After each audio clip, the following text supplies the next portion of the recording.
continuação do nosso curso Comportamento e Contaminantes Orgânicos em Meio Ambiente Subterrâneo. Essa é a nossa aula de número 18.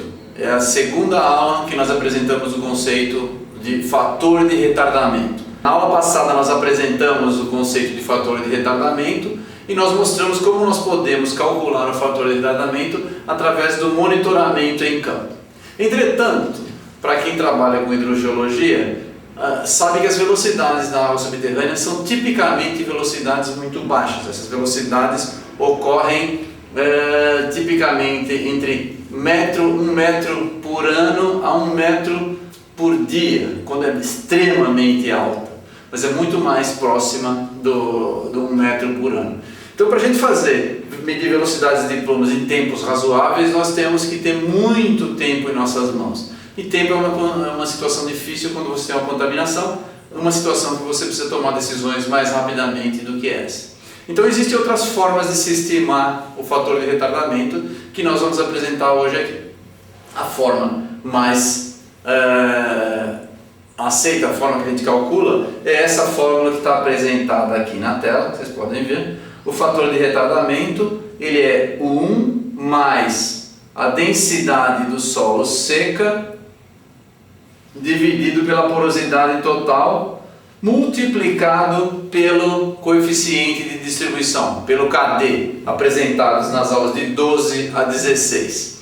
Então, se nós conseguirmos estimar o KD, como foi apresentado naquela sequência de aulas, nós podemos então calcular ou estimarmos o fator de retardamento, uma vez que a densidade do solo seco é um parâmetro relativamente simples e barato de ser determinado no laboratório, e a sua porosidade total também é um parâmetro muito simples de ser determinado no laboratório, e com isso nós estimamos o fator de retardamento desse composto. O resultado então prático para a estimativa desse fator de retardamento é que nós vamos ter, em situações de bombeamento em campo, uma demora muito maior para a gente conseguir remover esse composto do solo.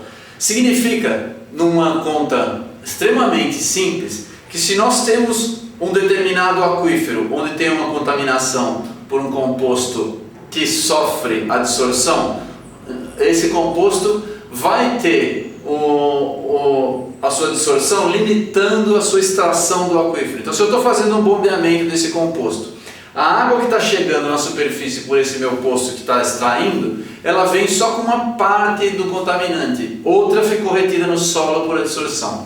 Essa fração que fica retida no solo por adsorção, eu vou ter que passar mais uma água limpa para ela poder dissolver do solo e retirar mais parte disso. Como isso é uma curva exponencial decrescente, nós temos que a quantidade de água necessária para conseguir remover todo o composto que sofre retardamento vai ser proporcional ao fator de retardamento. Isto é, se eu bombear um volume de poros total para poder retirar todo o contaminante, no caso de um contaminante conservativo, como o cloreto apresentado na aula passada, se eu pegar um composto cujo fator de retardamento seja 2, eu vou precisar de 2 volumes de poros para poder retirar todo esse contaminante. Se eu pegar um contaminante que o fator de retardamento é 60, como vários dos antigos pesticidas e herbicidas que eram aplicados no solo, eu precisaria de 60 volumes de poros para retirar esse contaminante. Isso considerando-se exclusivamente a dissorção, porque se eu considerar dispersão e se eu considerar ainda alguns fatores como não equilíbrio, não transferência de massa tão rapidamente, porque para considerar somente o fator de retardamento eu estou considerando o equilíbrio instantâneo. Nós temos esse número elevado a uma potência e, como nós sabemos, a remediação por bombeamento fica praticamente impossível. Desta forma, remediação por bombeamento já nem é mais considerada remediação, é considerada exclusivamente uma contenção. Como mostra esse vídeo aqui, nós podemos ver o efeito do retardamento. Vou mostrar um caso interessante para vocês. Esse caso foi feito na Universidade de Waterloo. Como vocês podem ver aqui, estou mostrando o prédio da Universidade de Waterloo. E esse experimento nós estamos fazendo um um sobrevoo, vão chegar até o campo de Borden, que é uma base militar aproximadamente 150, 200 quilômetros de Waterloo, onde nós temos um campo de experimentos muito conhecido, grande parte da literatura foi desenvolvida nessa área de Borden. Então essa área que nós vemos aqui, essa área relativamente escampada, é onde foi realizado esse experimento. Esse experimento consta de um campo de postos de monitoramento de aproximadamente 250 postos com 14 profundidades distintas. E nós temos aqui, então, uma areia limpa, era uma área, um antigo porto de areia, o nível d'água bem raso, extremamente fácil de se instalar os postos de monitoramento. E nós temos, então, um monitoramento muito detalhado, muito próximo. Os postos são a cada 5 metros cada um.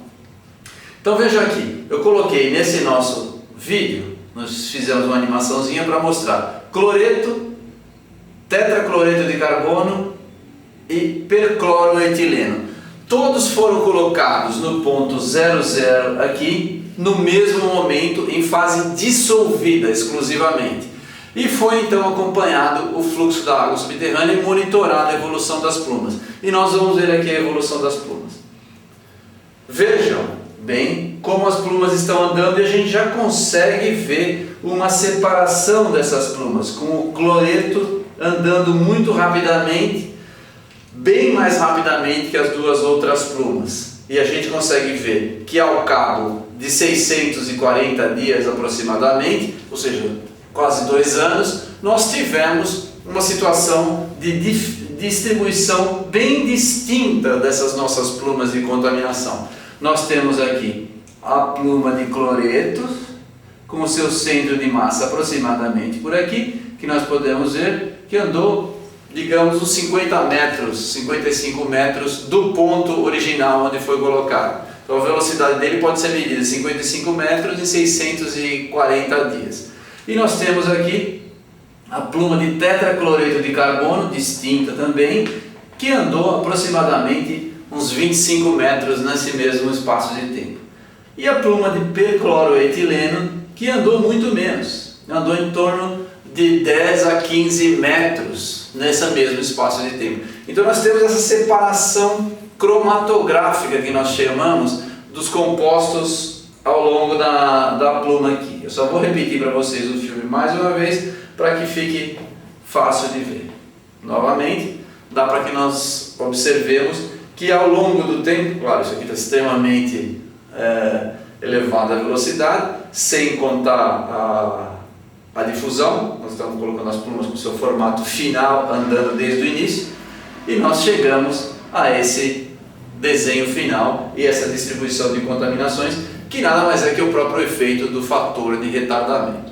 Dessa forma, nós conseguimos concluir a nossa aula do fator de retardamento, mostrando que os compostos hidrofóbicos que sofrem a dissorção, eles são transportados a velocidades menores do que a velocidade da água subterrânea, ou mais cientificamente, que a velocidade linear média da água subterrânea.